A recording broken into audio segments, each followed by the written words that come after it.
లేఖనముల యందు తన ప్రవక్తల ద్వారా ముందుగానే వాగ్దానం చేసాడని చెబుతా ఉన్నాడు.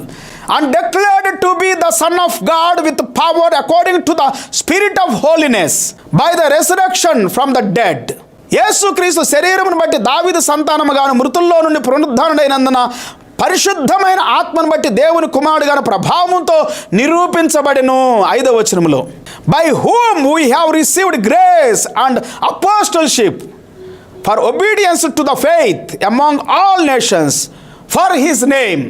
యేసు క్రీస్తు ద్వారానే రక్షణ పిల్లారా. యేసు క్రీస్తే దేవుడు, యేసు క్రీస్తే రక్షకుడు, యేసు క్రీస్తే ఈ మానవుడిగా భూమి మీదకి వచ్చాడుగా, దావీదు వంశంలో పుట్టాడు కాబట్టి ఆయన మానవుడిగా కుమారుడయ్యాడు. అయితే పరిశుద్ధమైన ఆత్మను బట్టి ఆయన దేవుని కుమారుడు. అందుకే యేసుక్రీస్తు వారు తన గురించి అనేకసార్లు చెప్పారు. ఏమని చెప్పుకుంటున్నారు ప్రజలు నన్ను అని అడిగినప్పుడు పేతురు గారిని, పేతురు అన్నాడు,